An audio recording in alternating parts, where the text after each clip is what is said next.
is setting on the Roman Empire. Literally. The year is 1400. You're standing before the legendary triple walls of Constantinople. For 1,000 years, this city was the shield of Europe and the envy of the world. But now, it is a golden skeleton. The Ottomans are closing in. The population has vanished. The palaces are crumbling, but the Hagia Sophia still stands, defiant against the skull. Today, we walk the Queen of Cities in her final twilight years. From the silent hippodrome to the crumbling harbors, we are reconstructing the last days of the Romans. From above, Constantinople looks like a stone ship rising from the water. To one side lies the Sea of Marmara. To another, the sheltered inlet of the Golden Horn cuts into the land like a deep blue finger. Beyond the city's northern shore, across the water, you can see the smaller settlement of Galata, a Genoese trading colony with its own tower and walls. A thick line of land walls stretches across the base of the peninsula, from sea to sea. These are the Theodosian Walls, layers of ditches, outer walls, and towering inner walls studded with square and round towers. For centuries, they have turned back sieges and made the city seem almost untouchable. Within the walls, the city is a mixture of crowded neighborhoods and open spaces. Red-tiled roofs cluster along the ridges of the hills. Domes and bell towers rise above them. At the very center, one immense dome dominates the skyline, Hagia Sophia, the great church of the city. Let's begin where most travelers first arrive, at the Golden Horn.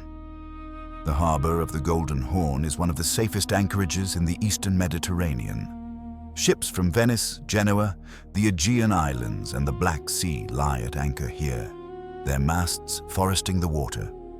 Wooden piers and stone quays jut into the inlet, crowded with sailors, dock workers, and customs officials.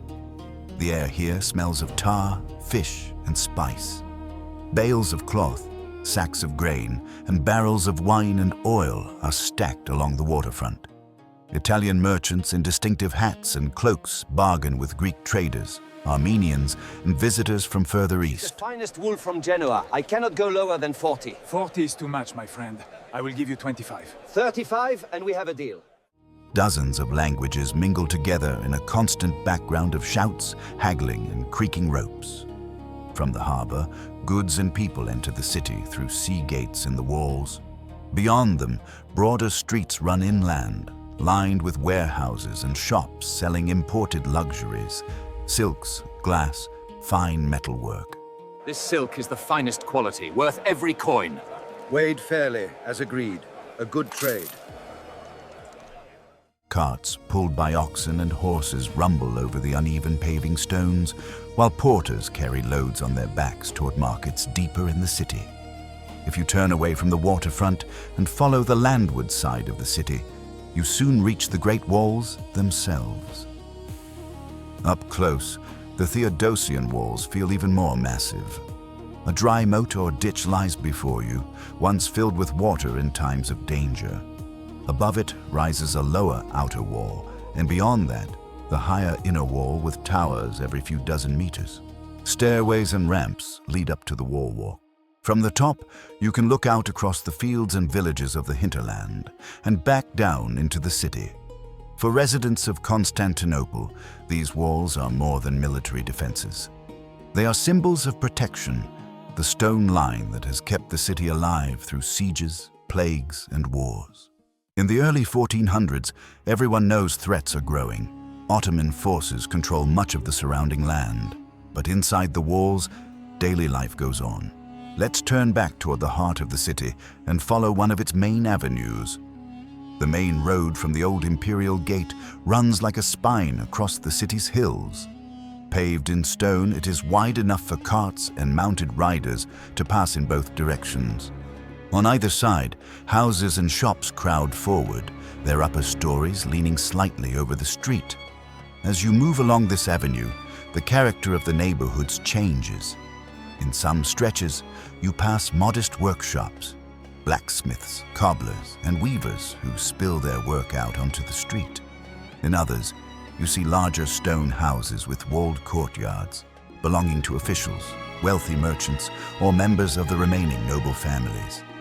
Side streets lead downhill toward the Golden Horn or uphill toward churches and monasteries. Many of these lanes are unpaved, just packed earth, worn smooth by centuries of feet and hooves. In wet weather, they become muddy, and rubbish often collects in the gutters. Street vendors shout out their goods: bread, fruit, roasted fish, and small cups of And wine. the strongest wine in all of Constantinople. Come and taste. Eventually, the avenue brings you into busier market districts. Streets narrow, but the number of people increases. Stalls with awnings shelter sellers of spices, cloth, tools, and religious icons. Covered passageways, the forerunners of later bazaars, create dark, crowded corridors lined with small shops. Here you smell a mix of food, sweat, incense, and the dust of old stone. Coins clink on wooden counters. Books and manuscripts, some made here, some imported from the Latin West or the Islamic world, change hands in quiet corners. Constantinople's position between continents makes it a clearinghouse for ideas as well as goods. Above the markets and roofs, the huge dome of Hagia Sophia comes into view again. As you draw closer, the streets open out into a broad square. The great church stands on a raised platform, its central dome flanked by semi-domes and smaller chapels. Hagia Sophia has already stood for nearly 900 years.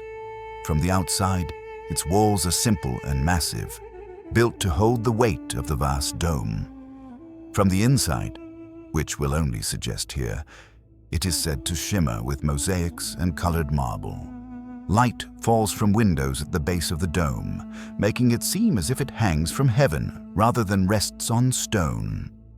Around the church are other important buildings: the Patriarch's residence, administrative offices, and older structures from previous centuries.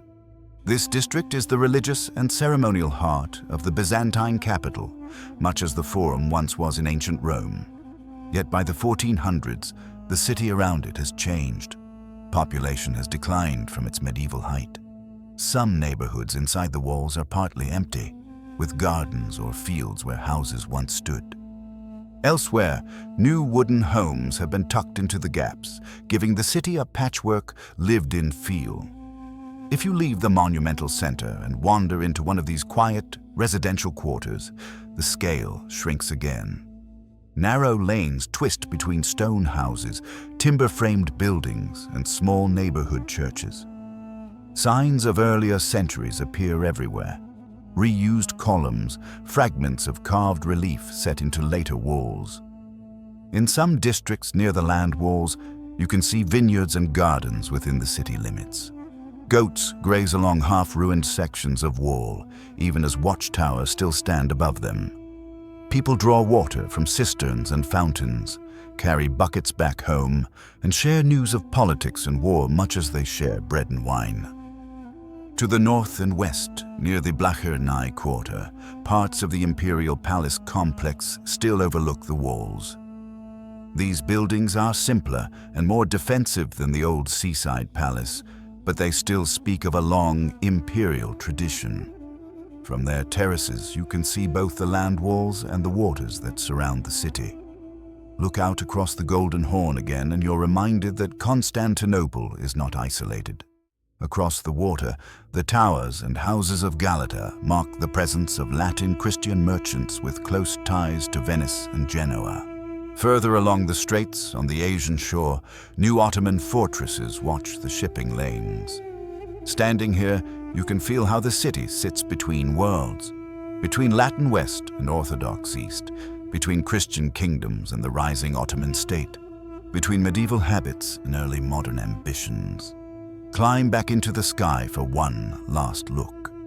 From above, Constantinople in the 1400s is a mosaic of tiled roofs, domes, gardens, and formidable walls, set between three sparkling bodies of water. Within a few decades, the city will change dramatically, taken and reshaped, its churches converted, its skyline altered. But in this moment, it is still the capital of Byzantium, proud, diminished, and deeply layered with history. When you walk through modern Istanbul today, parts of these walls, harbors, and streets are still there, woven into the fabric of a much larger city. Beneath the traffic and the towers, the outlines of Constantinople remain.